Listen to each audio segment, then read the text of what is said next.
मैं अपनी बेटी के साथ विधवा जैसी जिंदगी गुजार रही थी। मेरी 16 साल की बेटी जो अब कॉलेज जाने लगी थी अक्सर अपने पिता के बारे में सवाल करती, मगर मैं उसे कोई जवाब ना दे पाती थी क्योंकि यह एक ऐसा राज था जिससे मैं कभी भी पर्दा उठाना नहीं चाहती थी। मेरी बेटी मुझसे बहुत मोहब्बत करती थी। शाम को सोने से पहले मेरे पास मेज पर सभी चीजें तैयार कर देती, किसी नर्स की तरह मेरा ख्याल रखती थी। सभी रिश्तेदार वगैरह कहते कि तुम्हारी बेटी तुम्हारे लिए बुढ़ापे का सहारा साबित होगी, और सही बात भी यही थी।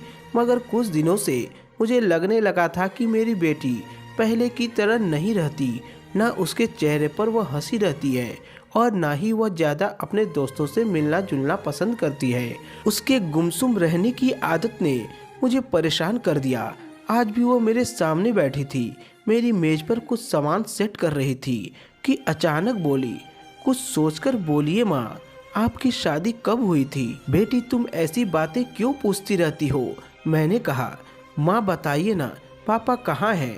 बेटी तुम्हारे पापा भगवान को प्यारे हो गए, अब वह हमारे पास कभी नहीं आ सकते। बेहतर है कि तुम ही उन्हें याद करना छोड़ दो, उनकी आत्मा को दुख मत दो। मैंने कहा तो वह उलझ गई। नहीं माँ, मुझे तुम सब बात बताओ, आखिर उन्हें क्या हुआ था? मैं उनके लिए भगवान से प्रार्थना करना चाहती हूँ। वह तो मेरे सर पर ही सवार हो गई। तुम्हें बाल से खाल उतारने को किसने कहा है? जितनी बात बताई जाए उसी पर खामोश हो जाया करो। मुझे हर बार की तरह गुस्सा आ गया। मेरी बेटी मुझसे रोजाना एक ही सवाल करती कि उसके पिता कहाँ हैं, और मैं रोजाना ही उसे टाल देती। मगर अब उसकी बातों से लगता था जैसे उससे यह बात छुपाना मुश्किल हो गया है। इस रात में सोई तो प्यास की वजह से मेरी आंख खुल गई। बिस्तर में देखा तो बेटी नहीं थी। अनु कहाँ गई हो बेटा? मैंने उसे आवाज़ दी, मगर उसे आवाज़ ना आई। मुझे अपनी बेटी पर शक वगैरह तो नहीं था, मगर आजकल उसका चुप चुप रहना और फिर मेरे कमरे में भी ना आना खतरे की निशानी था। मगर मैंने इस बात पर ज़्यादा ध्यान नहीं दिया। मेरा ख्याल था कि मेरी बेटी को जो भी परेशानी है समय गुजरने के साथ ठीक हो जाएगी। वैसे भी मेरी बेटी बहुत मजबूत थी, मगर मेरा अंदाज़ा गलत निकला। सुबह मैं जब उठी तो अनु कहीं भी नज़र नहीं आ रही थी।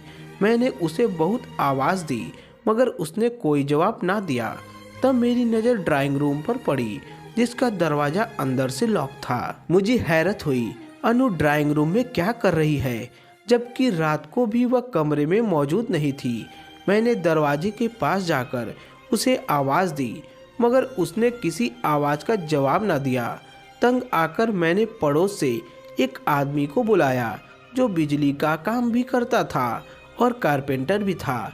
इससे पहले कि वह दरवाज़ा खोलता, मेरी बेटी ने अंदर से दरवाज़ा खुद ही खोल दिया। मैंने देखा उसकी आंखों में लाल डोरे दौड़ रहे थे, जबकि चेहरे पर सुकून फैला हुआ था। कारपेंटर को मैंने यह बताना सही नहीं समझा कि मेरी बेटी दरवाज़ा क्यों नहीं खोल रही थी।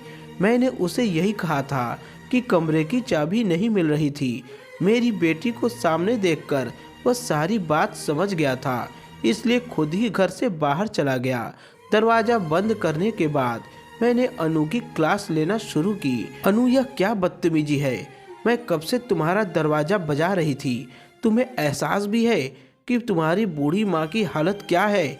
मुझे अपनी हड्डियों और जोड़ों का दर्द याद आने लगा, जिसकी वजह से मुझे उठा भी न जाता था। सारा दिन बिस्तर पर पड़ी रहती, बड़ी मुश्किल से अपने कारोबार का हिसाब किताब देख रही थी। माँ, मुझे माफ़ कर दे, मुझे पता ही न चला कि आप दरवाज़ा बजा रही हैं। क्यों भाई, तुम ऐसा क्या काम कर रही थी कि तुम्हें खबर ही नहीं हुई कि कोई दरवाज़ा पागलों की तरह पीट रहा है? मैंने सारा गुस्सा उस पर निकाला। माँ प्लीज़ मुझे माफ़ कर दे, आइंदा ऐसा नहीं होगा। उसने झुकी झुकी नज़रों से कहा। वह तो मुझसे नज़र भी नहीं मिला पा रही थी। उसकी इन बातों से मुझे और भी शक होने लगा। मगर क्या बताऊं, इन दिनों मेरी सेहत की हालत क्या थी। हड्डियों में तो पहले से ही दर्द था। रात को पानी पीने उठी तो फर्श से पैर फिसल कर गिर गई, तो मेरे जिस्म में ऐसी चोटें आई जिससे हिलना भी मुश्किल हो गया। अब तो लगता था बाकी जिंदगी बुढ़ापे में बीमारी में ही गुजरेगी। मेरी बेटी अनु मुझे तसल्ली देती, कहती कि माँ आपकी बीमारी कुछ भी नहीं है, यह मिनटों सेकंड में ठीक हो जाएगी, आप परेशान मत हुआ करो, मैं आपको कभी बीमार नहीं रहने दूंगी। मैं उसकी बात पर हंस देती, मगर यह नहीं जानती थी कि यह समय मेरे लिए कितना दुखदायक था। खैर अब मैं अपने कमरे में ही रहती हूँ, किताबें पढ़ती, टीवी वगैरह देखती। मेरी बेटी जब भी आती मेरे पास बैठकर मुझसे बातें करती, मेरा दिल बहल जाता। वह मुझे कमरे में छोड़कर अक्सर बाहर चली जाती। मैं उसे आवाज़ देती तो 2-3 मिनट जरूर लगा देती, आवाज़ का जवाब भी ना देती, जैसे किसी ने उसे खामोश रहने को कहा हो। उसकी यह बातें मुझे उलझन में डाल देती। एक दिन की बात है, मेरे सर में बहुत दर्द था। मैंने उसे बुलाया तो वह भागती हुई अंदर कमरे में आ गई। मैंने कहा, अनु मेरे सर में बहुत दर्द हो रहा है, मेरे सर को दबा दो। वह खामोशी से मेरा सर दबाने लगी, मुंह से एक शब्द भी नहीं बोली। अब मैं अक्सर नोट कर रही थी कि अनु ज़्यादातर खामोश ही रहती है। मेरी आवाज़ देने पर भी वह बात नहीं करती। मेरी बेटी को क्या हो गया है, मैं दिल ही दिल में सोचती, मगर कोई सिरा हाथ ना आता। मैं बेड पर लेटी कमजोरों की तरह आराम करती, या फिर उस बेटी का ख्याल रखती जिसे मैं बचपन में तजव्वो और मोहब्बत ही नहीं देती थी। शायद यह उसी का असर था कि वह इस कदर खामोश रहने लगी, लेकिन वह मेरा बहुत ख्याल रखती। मुझे बिस्तर से पाँव भी न उतारने देती, कहती आपको तकलीफ हो जाएगी, आप बैठें आराम करें, मैं आपको हर चीज़ यहीं लाकर दूंगी। अब मैं अपने कमरे तक सीमित होकर रह गई थी। मेरे शक्की दिमाग में तरह तरह के ख्यालात आने लगे। मैं सोचने लगी कि मेरी बेटी आखिर मुझे कमरे से निकलने क्यों नहीं देती। तब एक दिन मैंने अनु से कहकर कमला को बुलवाया। कमला मेरी पुरानी जानने वाली थी। मैंने अपनी बेटी के जाने के बाद कमला को सारी बात बता दी।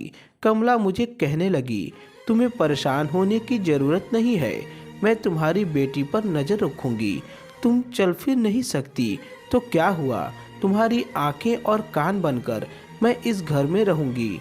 तुम बस अपनी बेटी से कह दो कि वह मुझसे घर से जाने को ना कहे और ना ही ऐसा सोचे कि मैं चली जाऊंगी। कमला पर मुझे पूरा यकीन था।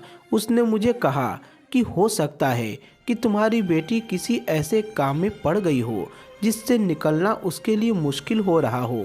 मैं उस पर नज़र रखूंगी, अब वह मुझसे बच नहीं पाएगी। अब मुझे कमला का इंतज़ार रहने लगा। मैंने अपनी बेटी से कहा कि यह मेरी एक पुरानी सहेली है, इसके पति ने इसे घर से निकाल दिया है, तलाकशुदा है, यह कुछ दिन यहीं पर रहेगी क्योंकि उसके पास और कोई ठिकाना नहीं है। तुम इसका ख्याल रखना और इसे अपने साथ ही रखना। अनु कमला को देखकर परेशान हो गई, बोली, माँ क्या यह अब हमारे साथ ही रहेगी? इसकी परेशानी की वजह मुझे और कमला को खूब समझ आ गई थी। मैंने कहा, हाँ अब कमला यहीं रहेगी और मैं तुम्हें आदेश देती हूँ कि हर काम इससे पूछकर करना। ऐसा ना हो कि तुम इसकी बात ना मानो और फिर तुम्हें मेरी नाराज़गी बर्दाश्त करनी पड़े। जी माँ, ठीक है, जैसा आप कहेंगी वैसा होगा। अनु ने यह कहा और कमरे से चली गई। कमला कहने लगी कि आज मैं तुम्हारे कमरे में ही सो जाती हूँ, मगर मैं ऐसा नहीं चाहती थी। मैंने कमला से कहा कि तुम मेरी बेटी के कमरे में ही रहो ताकि उसकी खैर खबर से मुझे अवगत करती रहो। कमला ने कहा, ठीक है, मैं तुम्हें एक एक पल की खबर से अवगत कराऊंगी। मुझे पूरा यकीन है कि 2-3 दिन में ही तुम्हारी बेटी का राज पता चल जाएगा। अगले दिन कमला अनु के कमरे में थी। कमला ने सारी रात जागकर देखा कि अनु क्या करती है, मगर अनु ने कोई ऐसा काम नहीं किया जिससे कमला को किसी भी तरह का सबूत मिल पाता। अगले दिन मैंने कमला से पूछा तो कहने लगी, मुझे लगता है तुम्हारी बेटी हमारे प्लान को समझ गई है। बेहतर है कि मैं 1 हफ्ते बाद दोबारा आऊँ, नहीं तो यह सतर्क हो जाएगी और कभी भी अपने आप को पकड़ने नहीं देगी। तुम इससे कहो कि कमला कुछ दिन बाद दोबारा आएगी, ताकि यह सतर्क ना रहे और कोई ऐसी गलती करे जिससे मैं उसे पकड़ लूं। कमला की बात सही थी। मैंने अपनी बेटी से कहा कि कमला अब हमेशा के लिए यहाँ से चली जाएगी, बस तुम एक और दिन उसे बर्दाश्त कर लो। मेरा ख्याल था कि आज की रात कमला को अपने कमरे में ठहरने को कहूँगी और फिर आधी रात को कमला को कहूँगी कि वह जाकर अनु के कमरे में झांके कि वह क्या कर रही है। कमला ने भी ठान ली कि आज अनु की बात का सुराग लगाकर रहेगी। आधी रात का समय था। अनु मुझसे दूर दूसरे कमरे में सो रही थी। मैंने कमला से कहा कि वह उठकर जाए और जाकर अनु के कमरे में झांके। कमला गई और काफ़ी देर के बाद वापस आई। कहने लगी, मैं तुम्हारी बेटी के कमरे के चक्कर लगा आई हूँ, तो फिर क्या नतीजा मिला? मैंने बेचैनी से पूछा, कहीं वह किसी लड़के के चक्कर में तो नहीं पड़ गई? मैंने परेशानी से पूछा। अरे नहीं, मैं तो परेशान हूँ कि वह करती क्या है। कमरे की सारी लाइटें बुझी हुई हैं, मगर कमरे से एक अजीब सी आवाज़ आ रही है। लगता है कोई दूसरा भी मौजूद है। मैं ऐसा करती हूँ कि दरवाज़ा खटखटाऊंगी। अगर उसने खोल लिया तो उसका मतलब है कि वह अकेली है, और अगर ना खोला तो तुम समझ जाना। कमला ने कहा, हाँ चलो सही है, तुम जाओ और उसका दरवाज़ा बजाओ। उससे कहो कि मेरी तबीयत खराब है। मेरे कहने पर वह चली गई। उसने अनु को डराने की स्कीम बना ली थी। दरवाज़ा बजाया और अनु से कहा कि तुम्हारी माँ तुम्हें बुला रही है, उसे बहुत दर्द हो रहा है। अनु ने दरवाज़ा खोला और भागती हुई मेरी तरफ आई। कमला तब तक उसके कमरे की तलाशी लेने लगी। अनु मेरे पास आई। मैंने उसको काफ़ी देर अपने पास बिठाए रखा। बताया कि मैं बहुत परेशान हूँ। आजकल तुम्हारी बातों की वजह से मुझे चैन की नींद नहीं आती। मेरी बातें सुनकर अनु अफसोस से रोने लगी। माँ, आपको परेशान करना मेरा मकसद नहीं। आप बताइए मुझसे क्या गलती हुई है? अनु मेरे सामने हाथ जोड़े मुझसे पूछ रही थी, मगर मैं उसको बता नहीं पा रही थी कि मुझे उस पर क्या शक है। खैर, थोड़ी देर बाद कमला आ गई। उसने मुझे इशारा किया तो मैंने अनु को जाने को कहा।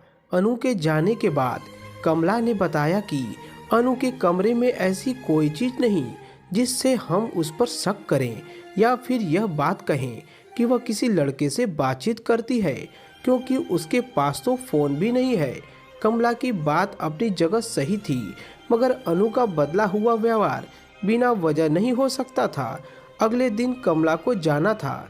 कमला के जाने के बाद अनु मेरे कमरे में आ गई।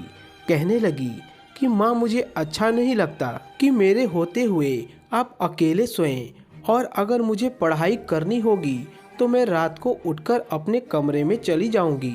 अब भी मुझे अनु का मकसद समझ में नहीं आ रहा था। बहरहाल मैंने अनु को अपने कमरे में बैठा लिया। अब वह रात भर मुझे कहानियाँ सुनाती और कभी तरह तरह की चीज़ें खिलाने की कोशिश करती। एक दिन मुझे चोट सी आ गई। अनु कहने लगी, माँ, आपको हल्दी वाला दूध पिलाऊंगी, उससे आप ठीक हो जाओगी। आपको कभी कोई बीमारी नहीं होगी। यह मेरी एक सहेली ने मुझे बताया है। उसमें एक खास तरह की जड़ी बूटी डाली जाती है, उसके बाद सारी बीमारियां छू मंतर हो जाती हैं। बेटी की बात सुनकर मैं खिल उठी। मैंने कहा, जरूर। अब अनु मेरा और भी ख्याल रखने लगी। वह दूध का गिलास लेकर आई जिसमें हल्दी मिली हुई थी। मैंने एक एक घूंट करके दूध पिया।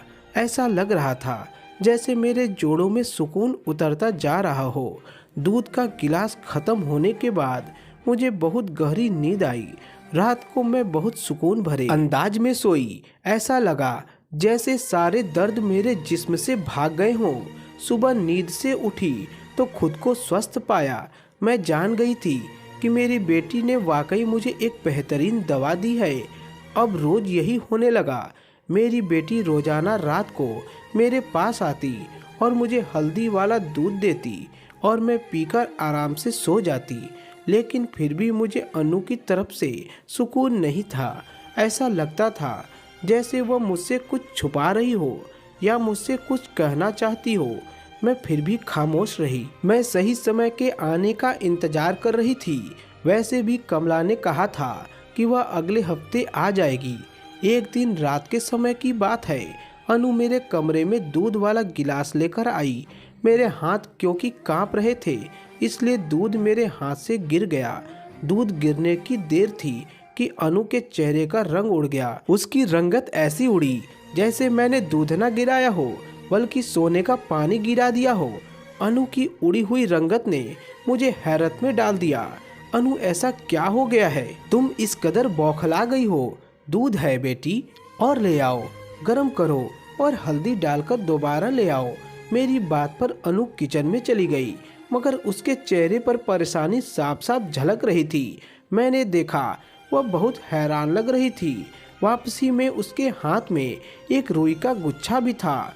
उसने बड़ी एहतियात से वह गिरा हुआ दूध रुई के गुच्छे में चूस लिया और फिर उसे बाहर ले जाने लगी। मैं अपने दिमाग में कुछ सोचने लगी कि कल क्या करना है। अगले दिन जब अनु दूध का गिलास लेकर आई तो मैंने कहा, बेटी यह दूध मैं नहीं पी सकती, उसमें तुम चीनी तो नाम का भी नहीं डालती।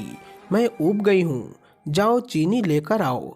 मेरे कहने पर वह किचन की तरफ गई, जबकि पीछे मैंने चुपके से उसमें से थोड़ा सा दूध एक बोतल में डाल दिया। बोतल को अपने तकिए के नीचे छुपा दिया और अनु के आने पर उस बाकी बचे हुए दूध में चीनी डालकर वह दूध पी लिया। अगले दिन कमला को भी आना था। वादे के मुताबिक वह एक हफ्ते बाद आ गई तो मैंने सारी कहानी उसके सामने रखी। कहने लगी, मुझे पक्का यकीन है कि तुम्हारी बेटी तुम्हें गहरी नींद में सुलाने के बाद किसी से मिलने जाती है या कोई बातचीत करती है, तभी वह तुमको बता नहीं पाती। कमला की बात सही थी। बेटी की सेवा से मुझे नींद तो बहुत अच्छी आती है, मगर उसके बाद क्या होता है मुझे मालूम ना रहता और मेरी तबीयत खराब बिल्कुल भी ना होती। कमला के मुताबिक नशा ऐसा भी होता है जिससे इंसान को कुछ समय के लिए आराम महसूस होती है। लगता है कि तुम्हारी बेटी तुम्हें भी कोई ऐसी ही दवा पिलाती है ताकि तुम कुछ समय के लिए खुद को अच्छा महसूस करो। कमला की बात भी सही थी और इसी दिन के लिए मैंने बोतल में दूध रखा था। मैंने वह बोतल कमला के हवाले की और उससे कहा कि इसे रजिस्टर्ड लेबोरेटरी से टेस्ट करवा दो ताकि पता चले कि आखिर मेरी बेटी दूध में क्या मिलाती है कि दूध गिरने की वजह से वह इस कदर परेशान हो गई। कमला मेरा दिया हुआ दूध लेकर लेबोरेटरी गई। 700 रुपये फीस देकर यह पता चला कि इसमें कुछ भी नहीं सिवाय स्याही के। तो क्या मेरी बेटी मुझे नीले रंग की स्याही पिलाती है? मैं उलझन में पड़ गई। समझ नहीं आ रहा था कि आखिर अनु का मुझे स्याही पिलाने का मकसद क्या था। काफ़ी छानबीन के बाद भी किसी भी तरह का नशा या कोई दवा दूध में नहीं पाई गई थी। तब मैंने अनु से बात करने का फैसला किया। वह यूं तो बताने वाली नहीं थी, मगर मैंने उसके सर पर अपनी कसम रखी तो उसने मुझे सारी हकीकत बता दी। कहने लगी, माँ आप जानती हैं कि आपने पापा के साथ क्या किया। मुझे सब पता है। मैं पापा से अब भी रोजाना मिलती हूँ। वह मुझे तुम्हारी हर करतूत बताते हैं। वह बताते हैं कि आपने उनको जिंदा मारने की कोशिश की थी, मगर उन्होंने आपको माफ़ कर दिया। वह चाहे तो आपको नुकसान भी पहुंचा सकते हैं, मगर उन्होंने सारी ज़िंदगी सब्र किया। ये शायद उन्हीं के सब्र का नतीजा था कि ऊपर वाले ने उन्हें मुझसे मिलवा दिया। मुझे जब सारी हकीकत मालूम हुई, मैंने आपसे सवाल जवाब किए तो आपके पास कोई जवाब नहीं था। मुझे अपने पिता की बातों पर यकीन तो करना ही था और वह सच ही कहते थे। आपने उनको धोखा दिया, मगर उन्होंने मुझे यह कहा कि मैं आपसे इस बारे में कोई सवाल जवाब ना करूं और ना ही इस वजह से आपसे नफरत करूं, क्योंकि सबका हिसाब भगवान जरूर करता है। बस माँ, पापा के इस व्यवहार ने मुझे अपनी आज्ञाकारी बेटी बना लिया। मैं उनसे मिलने लगी। तब मैंने उनको आपकी बीमारी के बारे में बताया तो उन्होंने मुझे कागज पर कुछ ईश्वर के नाम लिखकर दिए और कहा कि यह घोलकर मैं आपको पिला दूं। मेरा मकसद अपने माँ की सेहत के अलावा और कुछ नहीं था। मैं आपको बीमार देखना नहीं चाहती थी और ना ही मैं आपसे नफरत करती। आप पर जोर जबरदस्ती तो नहीं है। आप जैसे चाहें अपनी ज़िंदगी गुजारो।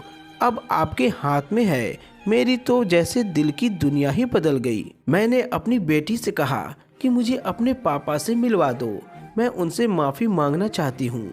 मेरी बेटी ने मुझे मेरे पति से मिलवा दिया। उसके बाद मैंने अपने पति और अपनी बेटी से माफ़ी मांग ली और अपने पति के साथ एक नई ज़िंदगी की शुरुआत की। तो दोस्तों, यह थी हमारी आज की कहानी। आपका क्या कहना है इस कहानी के बारे में? कमेंट करके हमें ज़रूर बताएं।